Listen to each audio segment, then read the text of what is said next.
Hello, ladies and gentlemen. Bonjour tout le monde. This is Angel Tony Asa, Prince of the Sun, and we are at Infinity Lounge in Tinder.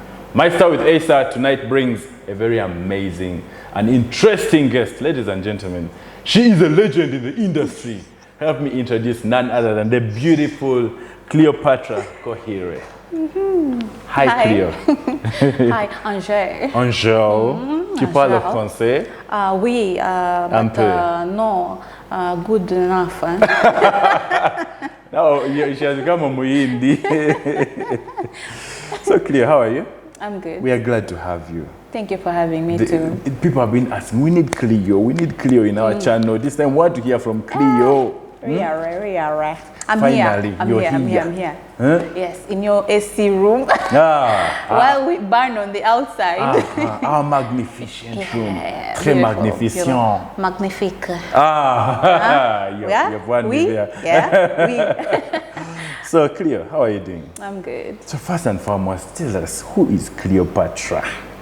It's a very broad question, but we need to know. Who is Cleopatra? But, Cleopatra is a fun-loving, art-loving, outgoing person who is grounded, likes to be around people, positive people. I like music. I like to dance. I like art. I like traveling if I can.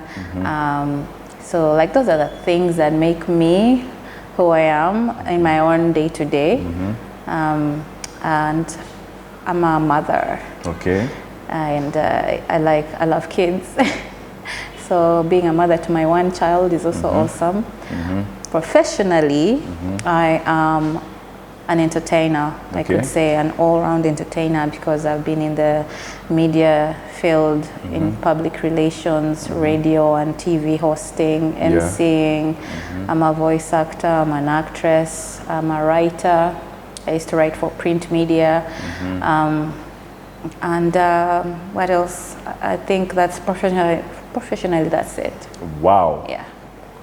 What a big I could have CV. left out something. Nothing compares to you. Wow, Cleo. So, first, you won many hearts of people in the music industry. Very many you won hearts. Yes? So, you tell us about your music part of the industry, the side of Cleo. Well, as a performer And how on it came about. stage, I used to be a member of a group that was really renowned, very famous in Uganda, in East Africa actually, called Obsessions. Yes. It was a music, dance and drama group. Most people got to know, those who are theater lovers knew the group, and of course we used to perform in many places. But then I feel like attention really got so onto us when we started doing the music. Yes. I joined Obsessions in 2001 officially. The group I think had started in 1999 by students, people who had been former students of Namasagali College. And then with some others. Now me, I went to Namasagali College for A-level, just 2 years before the school ended up closing. It closed a year after I'd left under Father Grimes.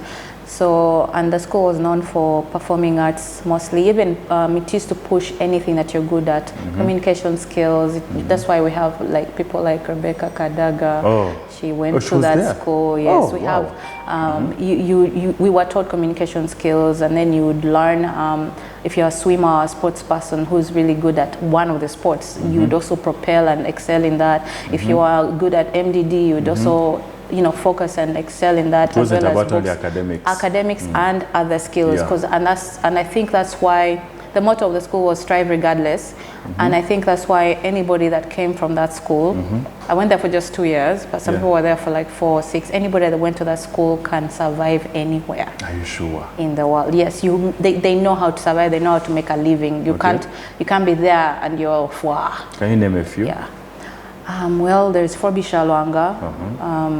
There is gosh, there are many. You tell me to name, then I go blank. There is Shabiro Raymond. He's also, I think, in the same comedy group. There is Juliana Kanyomozi. Oh, wow. There's so many. Ronnie Mulindo himself, who was the founder and CEO of Obsessions. There are so many. I just offhand I can't, but they're like most of them are somewhere. Either they are lawyers or they are. They're doing well. They're surviving. They're working well. They hustle. You know. Okay. Yeah. So you can pick it on. You're still saying. So for me, when I joined the group, that's when I expounded more onto the performing arts. Yeah. And then later on, because the group used to be so big, there were like how many, 30 very many guys and ladies and guys, and then they reduced to about 18, then became 15, then 16, and by the time I was joining, I think there were now maybe 12, six guys, 6 girls, if not 7 girls. The girls are always more than the guys, but there were not as many. And then when we started the music, what year was it? The boys sang first, so the girls, we used to back them up. There was Nod Your Head Like This. And Dance With Me. That was the boys' songs. Then when we did Wekume and Jangu, those were the girls. And by the time we did the songs, now we were just 5 girls, and most of the boys had gone. Wow. We only had Remy and Ronnie as the managers and the PR and marketing. So that brought more attention to us, the girls. And I think that's where your statement of people falling in love with me comes in, because I think I keep meeting people and they keep saying, oh, you are my favorite, oh, I liked you, oh, you girls were just amazing, oh, you girls were, and then Jangu keeps playing anywhere, like everywhere. Some people send me videos, when they're at a place and the song plays. And they screenshot. They send me videos of them dancing to it or singing to it. In Kenya, they would play the song. So yes, I was in the group for 6 years, and I left the group officially in 2007. Because I was now also growing more into different things. I was doing a lot. I was in Obsessions, I was at WBS Television, I was at Capital Radio, and I was working with African Woman magazine by then. And I'd started acting for film, because I did my first film in 2006 came out, which was The Last King of Scotland. So I had to break away from one thing at least. I started narrowing it down. Painfully sacrificed the music.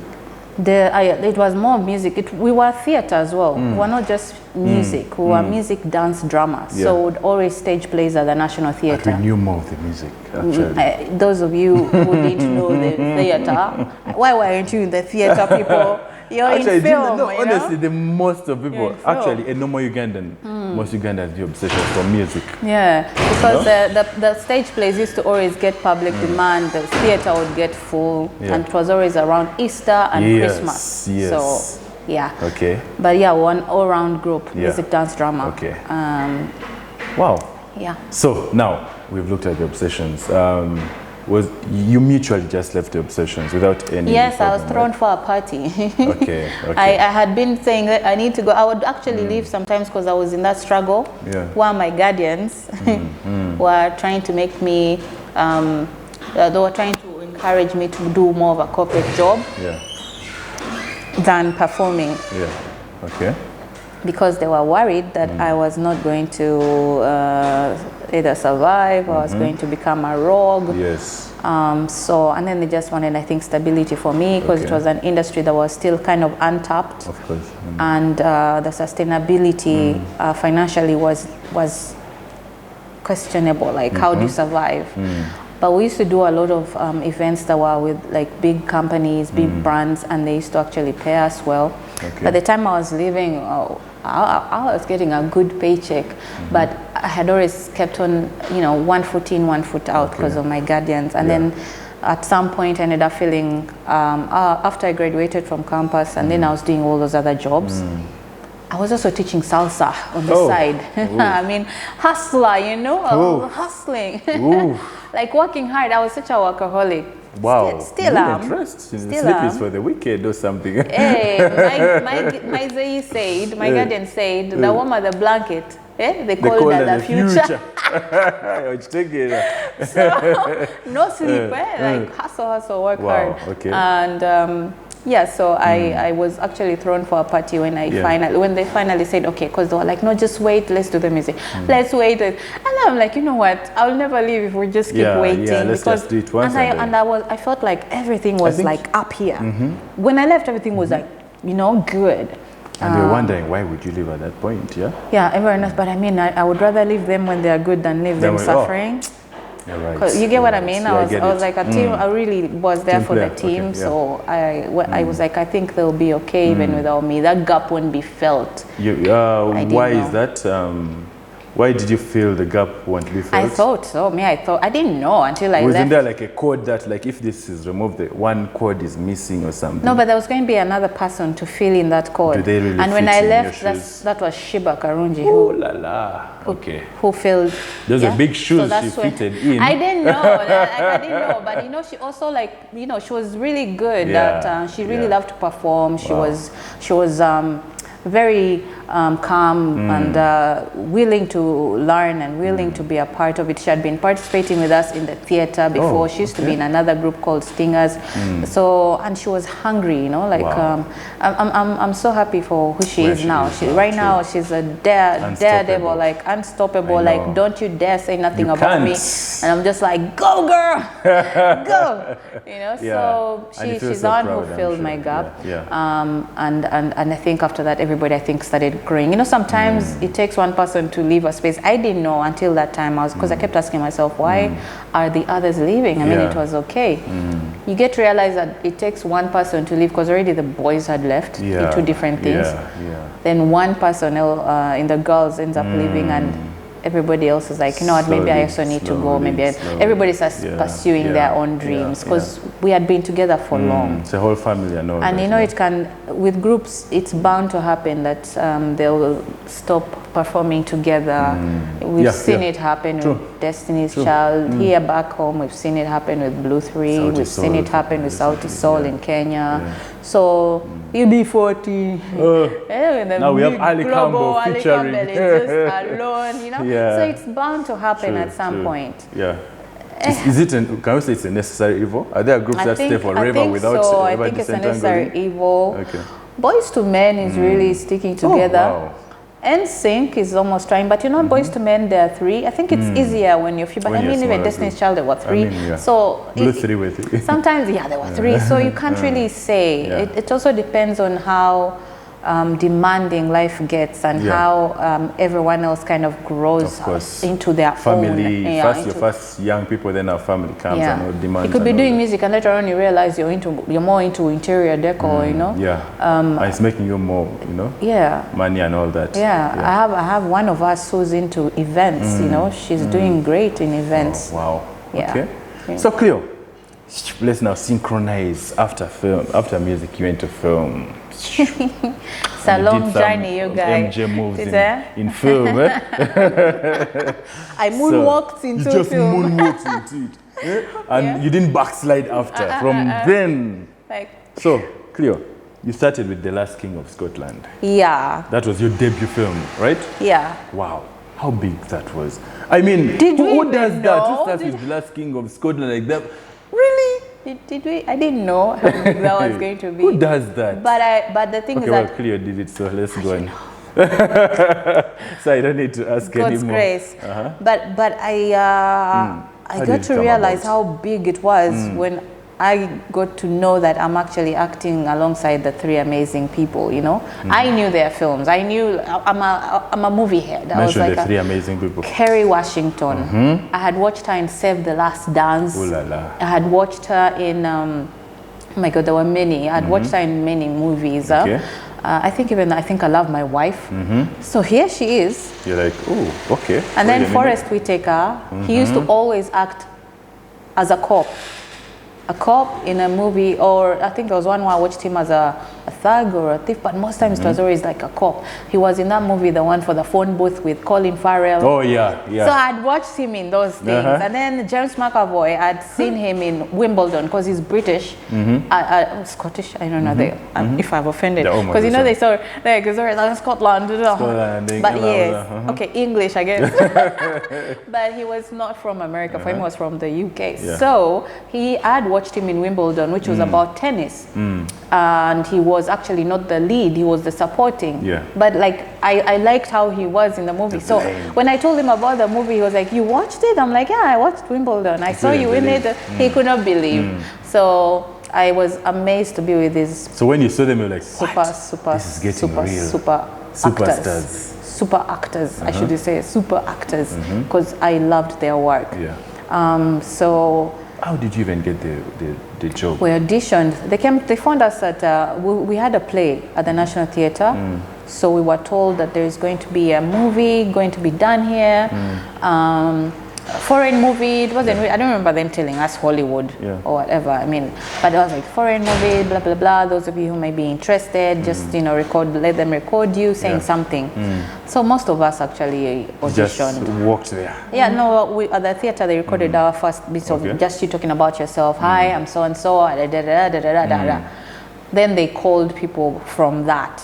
Depending on how you presented. So it was just a target group that was, they no, didn't make an open call? At the National Theatre, they usually interview, they do auditions there. But now because we were also there staging, they're like, tell these actors, tell them to also record, let's record them, those who are interested. So some of us also did our first, I should say first audition. Because now the next, when I got a call back, I had to meet I didn't know I was meeting the director of the movie.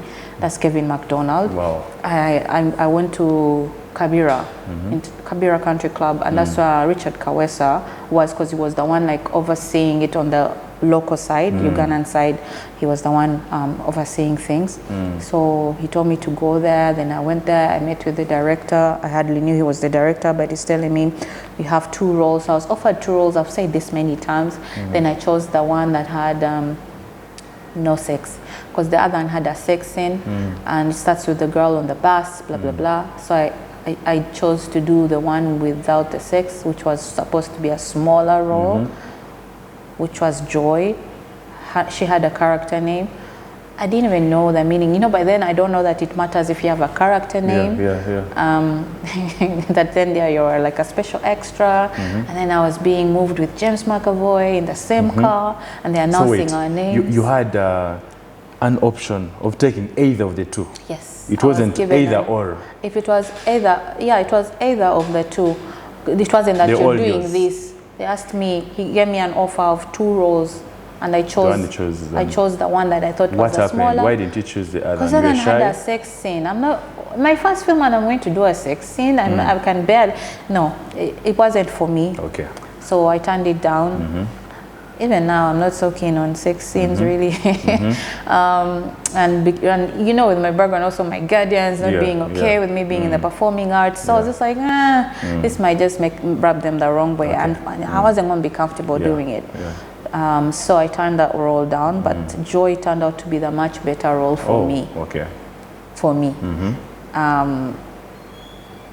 And yeah, voila. After that, it was more roles and more roles in acting. I ended up being auditioned for a role for a series in a Kenyan series called Changes. It was also at the National Theatre. We did the auditions at the National Theatre. Of Uganda, Kenya? Yeah, Uganda. Okay. They came here looking for Ugandan because there was they wanted 2 Ugandan characters. A sister who were going to play sisters. And you managed to be among the 2? I got, yes, it was me and another lady called Susan Nalwoga. Wow. Yeah. Okay. So everything kept going on from there. But the Last King of Scotland set the bar, set the pace. And me being on that professional Hollywood set, seeing how they move, seeing how the actors focus, seeing how they relate with other people, made me realize that I'm not so far from it, because I was really always, they used to say that in the group they would always tease me that I'm like the nice one, I'm the welcoming one, and I'm like, I mean, I don't know how to just not talk to somebody, because how else do they feel? So when I saw them and how they were behaving and how they were down to earth, I said, I'm not far off. I'm okay. You're somewhere close to them. I was like, I'm good. Like, I'll continue being who I am, and also doing my art. Exactly. And I realized on that set that I could actually do film with the way they were directing me and everything. I was like, I can do this. If more opportunities arise, I can do this. You get. Yes. Wow. So Cleo, then after Last King of Scotland, No, fast forwarding. Yeah, all the others. Boom, prestige. Yeah, Then changes finally, corner because those are the DSTV as well, but in Kenya, I used to shoot in Kenya. Then years later, prestige came. Yeah, prestige comes on board, man. Yeah, and it ended last year. Yeah. 2023 in April. That's when we wrapped shooting. Yeah.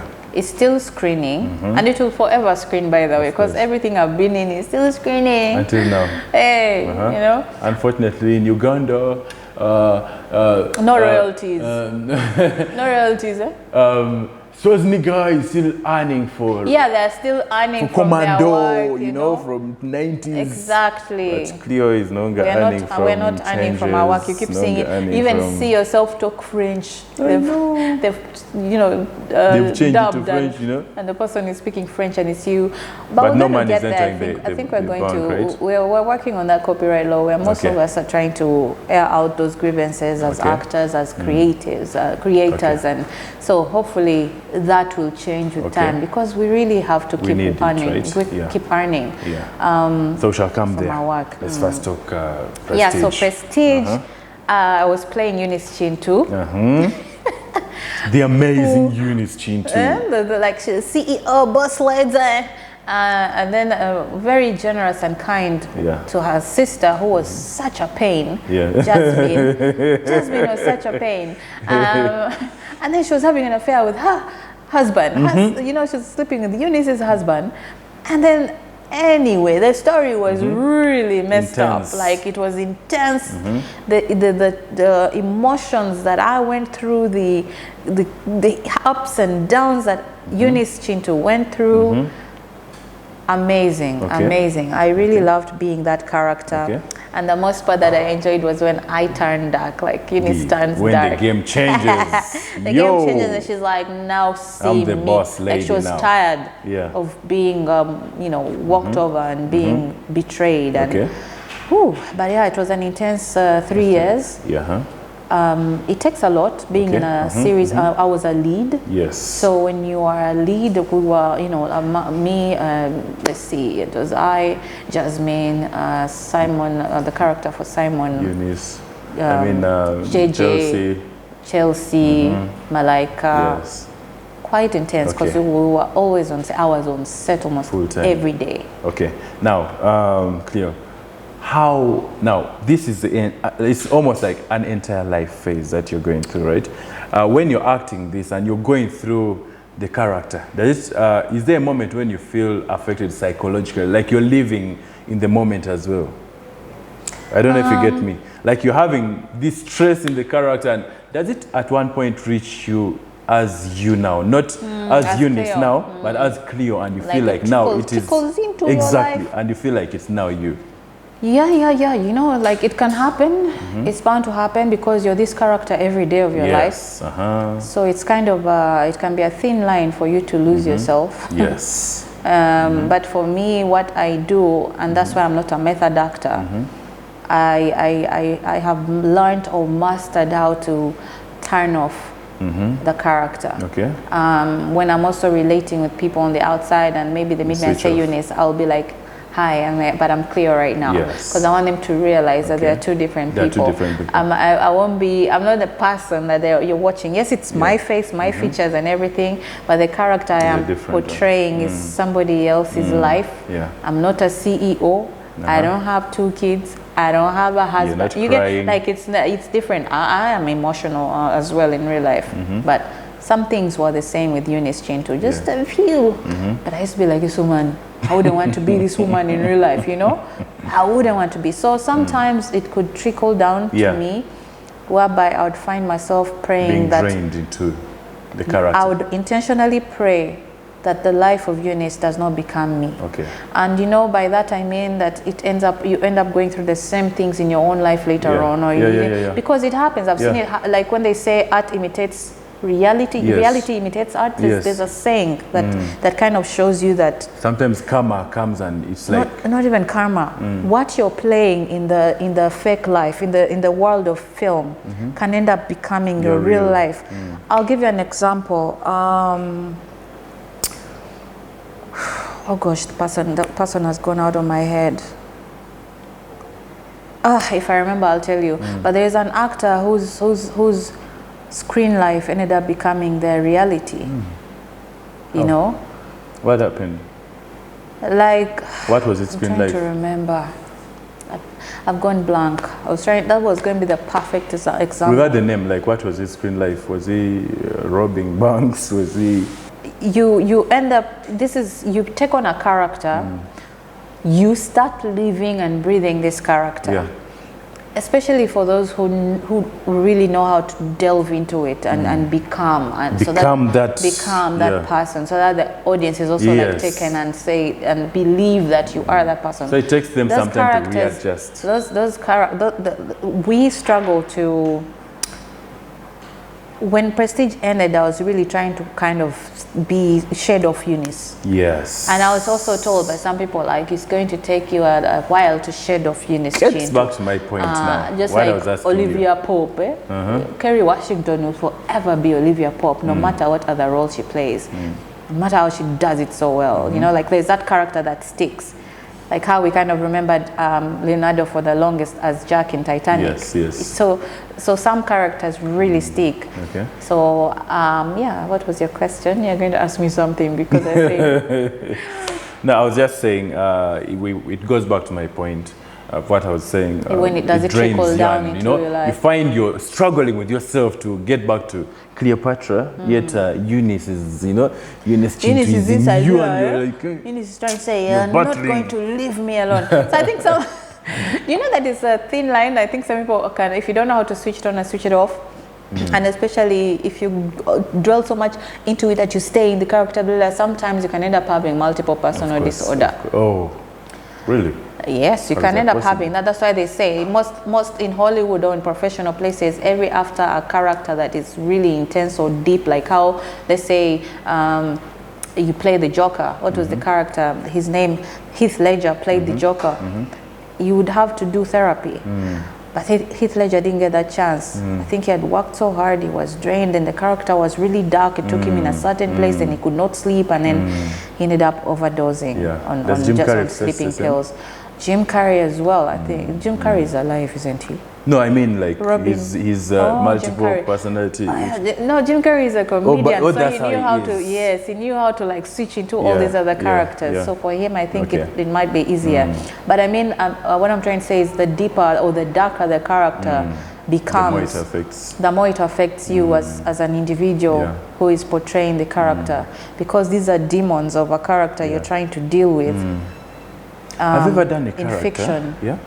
And then you're scared that what if this happens in life? Like you're dying in a role or you're being arrested. Have you ever, what do you do about it? Do you pray when you're going to do that role? That's what I spoke about it just a few seconds ago, that I always intentionally pray that that life of the actor that I'm portraying doesn't become me.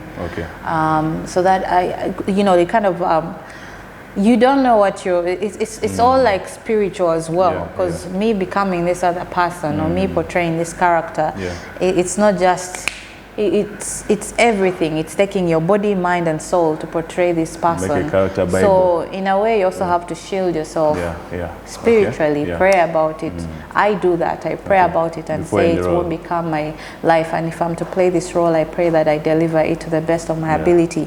But then again, may it also play a role in helping other people see the faults that could be in people through this character. So is this advice you're giving people to do, at least? Let them pray? If it's their thing, everybody has their thing. I don't know, if they pray, then they should apply it. If they are not prayerful, I don't know, they believe in something, I don't know, they should just always just protect themselves from the characters that we play. Yes, so for me that's what I do. Now,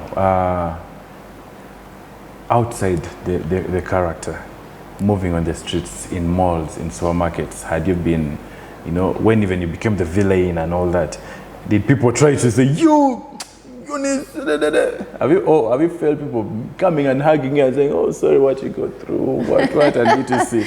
Yes, I've had more love than hostility. Yeah, of course.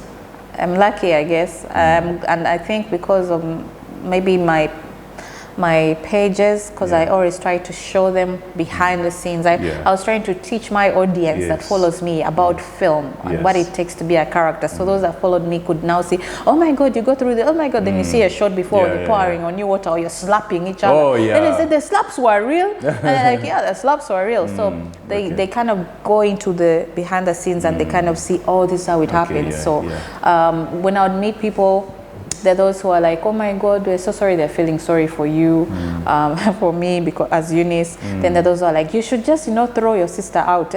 Just don't be kind to her. Why do you keep accepting her? Then another actually thought they were helping me. They're telling me, your sister is having an affair.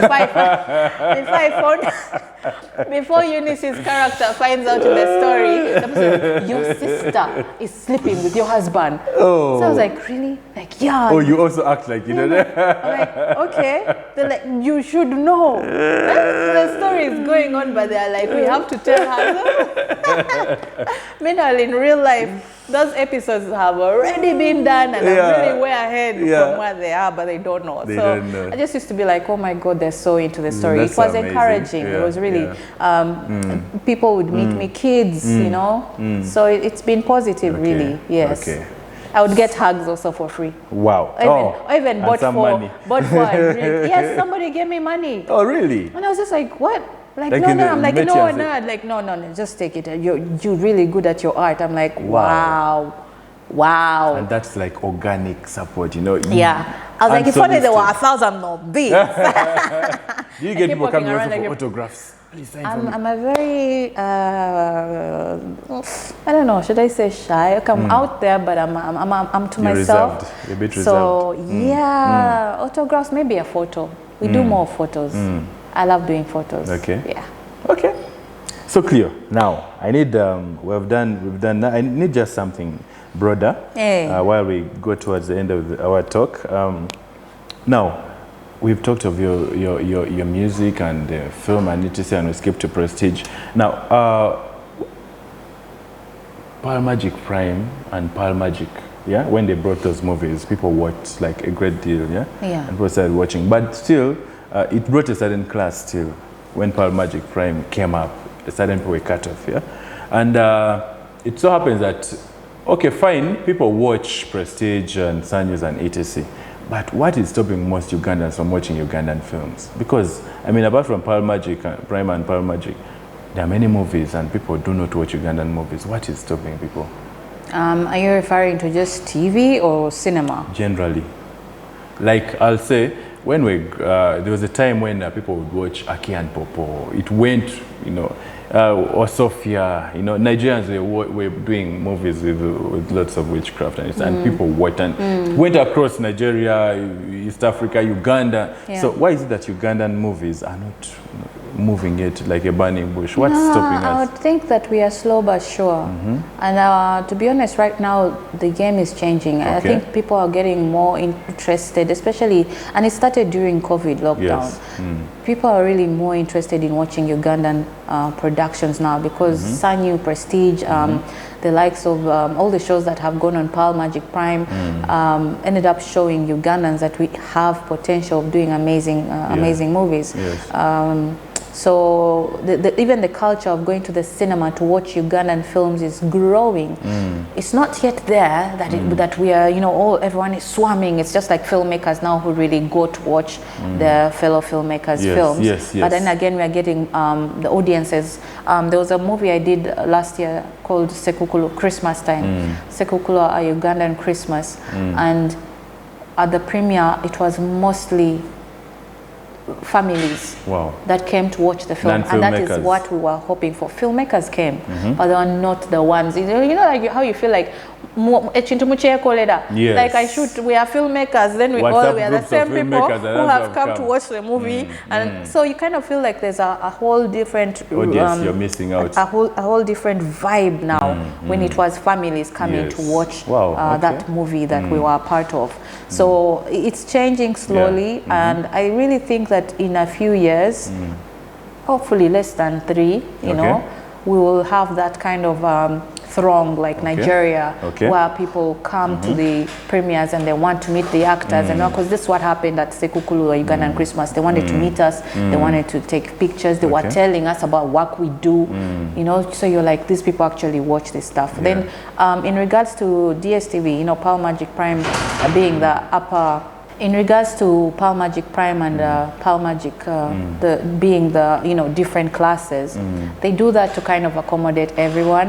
And then there is Pearl Magic Local, which now does the translations in Luganda. So those people who are feeling left out, like Panagete, Sola Kubida Babi Chivichi, Pearl Magic Local got them. Prestige is there and it's Luganda throughout, you know, being dubbed over voices. So I think they're catering to the different markets, different target audiences, and I just encourage people to keep on watching more of our productions.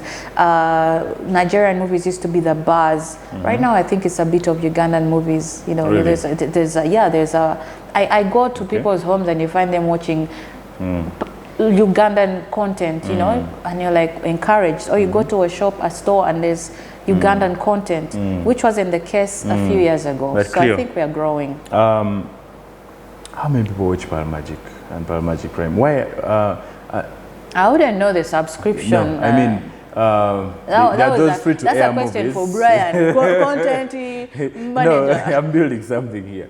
So, if we talk of real channels that the Muntua Wansi watches, Top TVs, UBC, NBS, NTV, you know, the amount of movies that that are showed there in the Ugandan movies is almost, you know, 5%, or even some do not show actually at all. So, do you think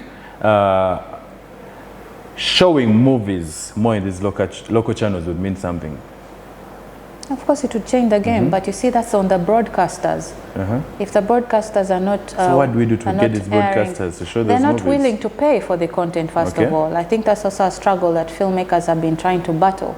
They want to. Most of the broadcasters would want to pay peanuts. That's why DSTV changed the game by commissioning shows, and for them they'll commission the shows, and yes, the shows become theirs, but they're paying people well. There, you know, there's a lot of job creation happening, as opposed to the local broadcasters who want you to give them your content for free, and they're giving you mileage.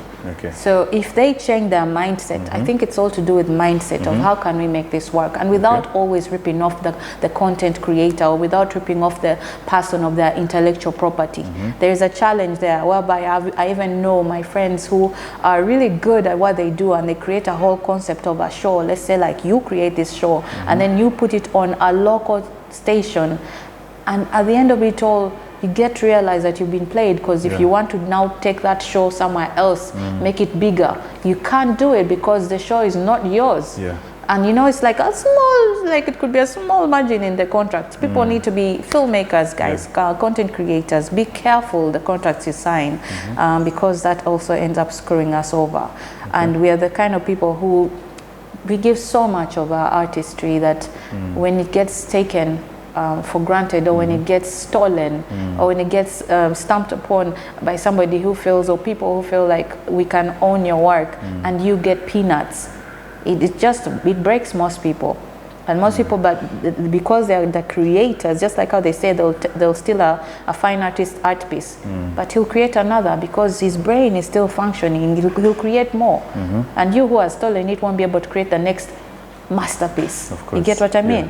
So if people could be more open-minded and have a mindset of saying, let us grow the industry whereby it's actually a win-win for both parties, then you'll see more local content going on the local channels.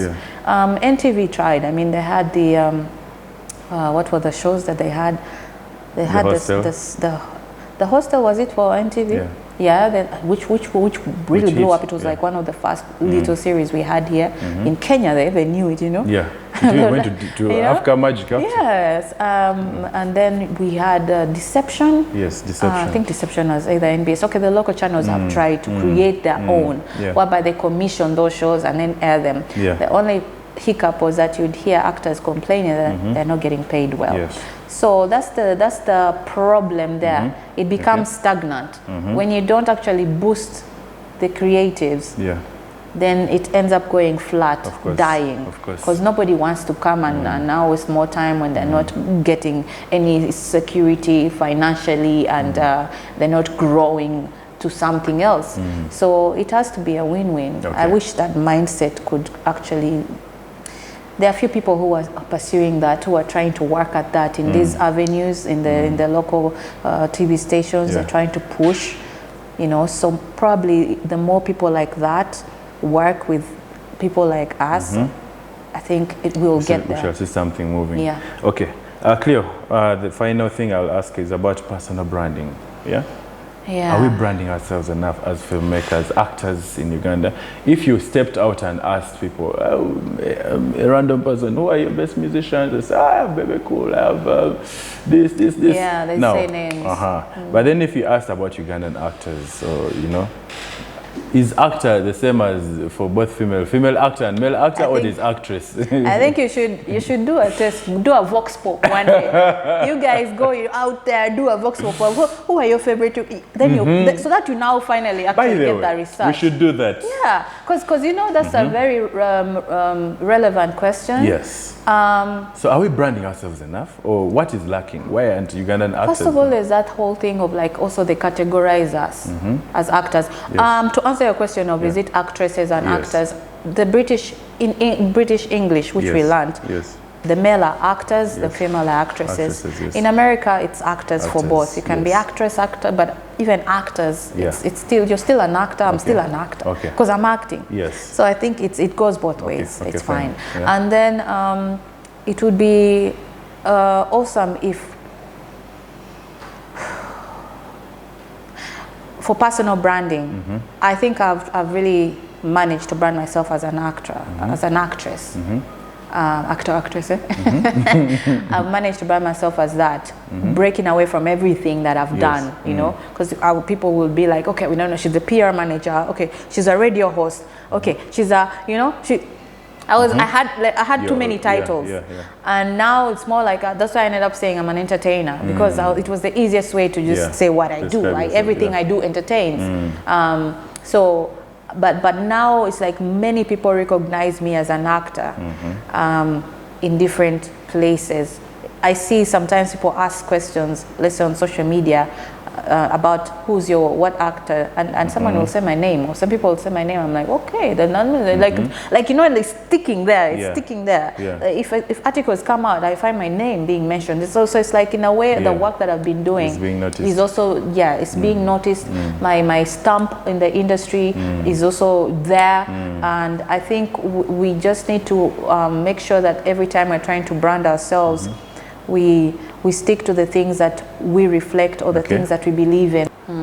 How is an actor supposed to handle their social media, so that at the end of the day, when they move out, people are like, wow, okay, this is Cleopatra. Yes, it's Cleopatra. Because nowadays, social media, people are here, they're seeing everything. And that's how you'll go to the random Twitter and say, who is your best actor? Oh, Cleopatra. Oh, Angel. Oh, Prince of the Sun. You get. So how do you advise for them to get notice of their...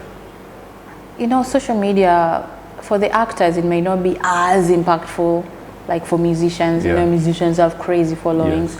But for the actors, I think if you just maintain, the strangest thing is that no matter how few your numbers may be on social media, it's impactful.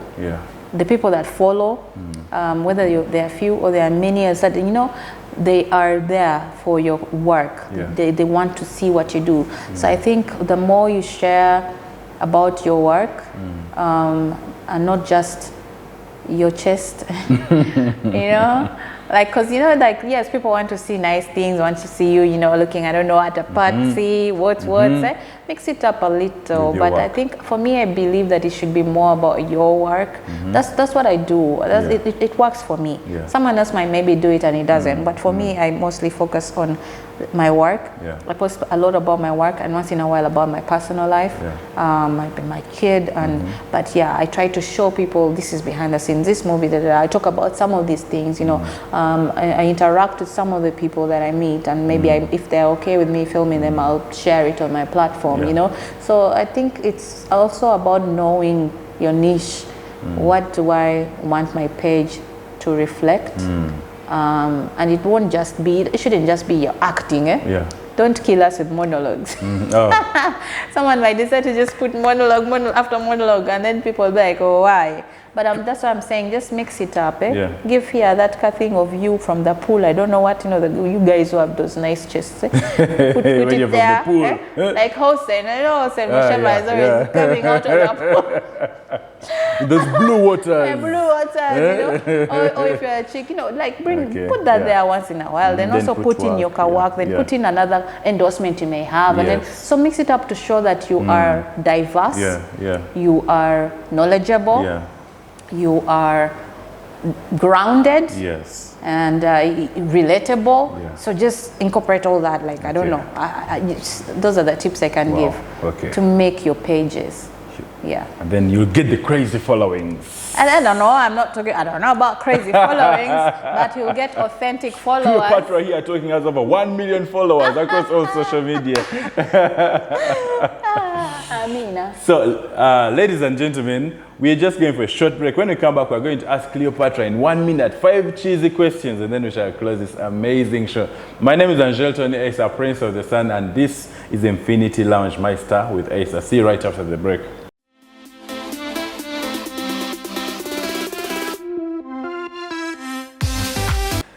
Hello, welcome back, ladies and gentlemen. This is My Star with Asa. My name is Angelton Asa, Prince of the Sun, and I'm having the beautiful, amazing Cleopatra. Now, I'm going to ask Cleo 5 quick fire questions, and we should answer as fast as you can, so that you, the audience, know the other side of Cleo. Cheesy. You said cheesy. Oniva? No. Oniva? So, Cleo, what makes you angry instantly? Attacking my friends. Attacking your friends. Or saying something that is not true about me, that I didn't do, and you're saying it's true.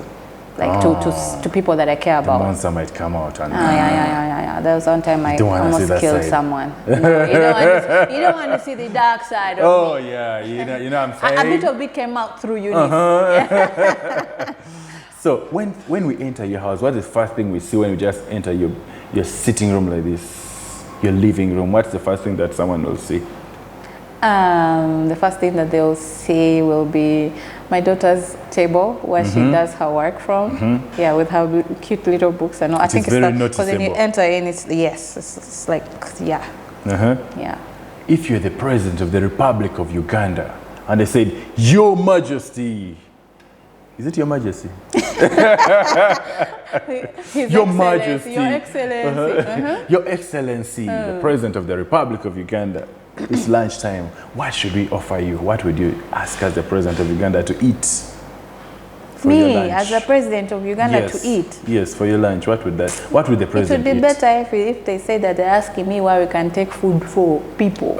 For you to eat as your meal. What would you eat? I would ask for chapati. Hey! Chapati, liver, rice. Pilao, like with some chapati chicken. And liver, that's high budget chikomando. I like, by the way, if not chicken, I don't know, maybe chicken and I'm a chicken or chapati person. Okay, that means you'd be a high, like you're not a president who is down to earth. You'd want to eat chicken, a Marie Antoinette president. I'm not asking for, I don't know what, the foods that are on a la carte, a la carte menu. Even kawunga and vijanja would go. Okay. No, but good food, like good, nice local food. But I like rice and I like chapati. Oh, okay. Yeah. So, Cleo, eating out or home cooked food? Home cooked food. Home cooked food. Yeah. What's your favorite meal that you know how to cook? I know how to cook almost everything. And I like learning new recipes, but I don't know how to make ugali. Ooh. But I will learn. Okay. So which one? I feel like I'm not good at it. You might. You might give people porridge. I might give them half cooked. That's the only thing. That's the only thing. Ugali. So what is your favorite meal that you cook and you're like, I like making, gravies, I like making, I can do chicken gravy, I can make beef stew, I can make chapati, I can make some nice vegetable rice, I can make some, pan-fried, let's say, I like creating things. So tuleke nawe pan fried ako pan fried out you call a pan fried chicken or take potatoes. I'm a chicken person then you put some wedges there wedges potato wedges you sprinkle on some basil watch away like basil or maybe you put in some rosemary. Are you trying to tell us you should come and eat that a la carte? It's not a la carte. Should come. This is 1, 2, 3, 4, 5. You're many. Okay, so Cleo, if you're told to get a certain celebrity, let's say musician, okay, in Uganda, a male, just to go and have a dinner with, just a dinner and have a talk, which musician would that be? Okay, let's leave it broad, but we want a musician. I like that. Yeah, let's leave it broad, but we want a musician. You, a musician. And have a talk like this, a person like you to can go have a talk out with. and just eat talk, and have a like talk a dinner, and have a talk, who you feel you'd resonate with, and just have a talk. There are many that I would resonate with, and there are many that let's see, maybe. Apart from Kawako, okay. Let's GNL. Oh, GNL. Yeah. Okay. GNL Zamba. He's very intellectual, very smart. He speaks real business. He's very, very smart. He's a good friend of mine, and he shares a birthday with my daughter. Wow. Yeah. So yeah, GNL Zamba. Anyaluleta. And if it was a girl, in the industry, you would go and just have time with a girl and all that. Who would that be? In music? Yeah. In music, Lilian Mbabazi. Oh, okay. Yeah. Wow. Lilian Mbabazi. You'd have real quality. But there are many also. There are many. I have a list. Lilian Mbabazi. Or Helen Lokoma. You have a talk. Because she's also in music. Yeah. And in film. And in film, okay. yeah. Okay. Yeah. And now, if you write a book about your life, what would the title be?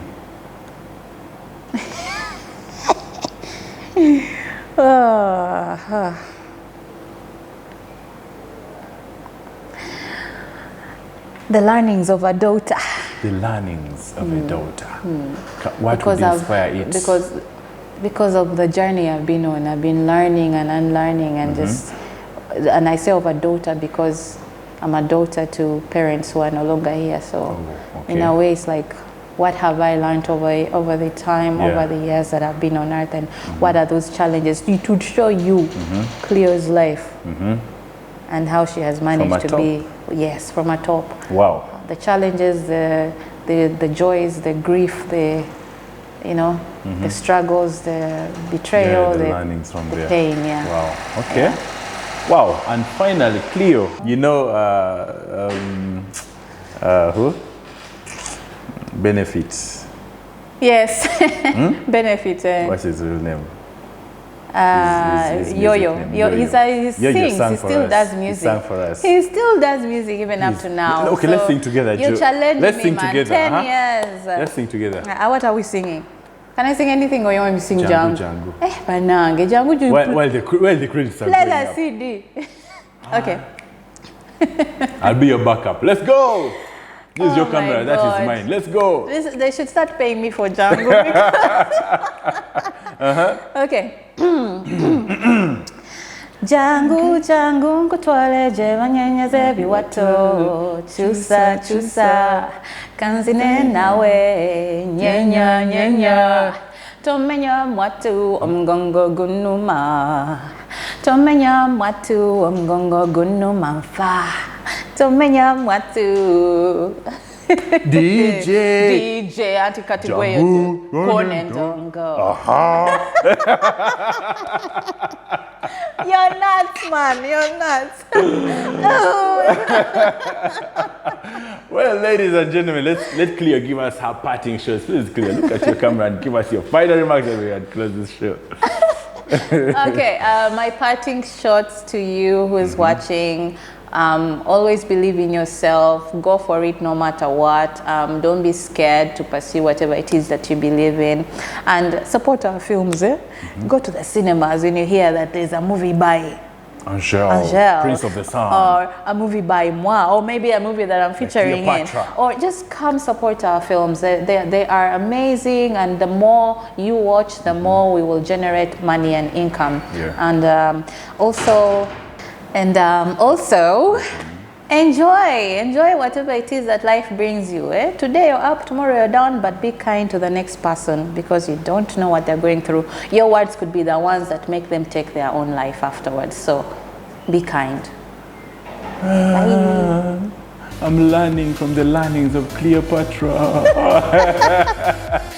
Kataito kakuteo. Ladies and gentlemen, it's been an amazing experience with the beautiful and wonderful Cleopatra Koheirwe. Now, it's my time to let you know that we are at Infinity Lounge in Tinder. Please be sure to come and support us and take all our delicious meals. But remember, this is My Star with Asa. My name is Angel Tony Asa, Prince of the Sun. And remember to subscribe to our channel and get the best of all our clips every Friday at 7 p.m. Thank you very much. Ciao, adios, I'm done. Peace.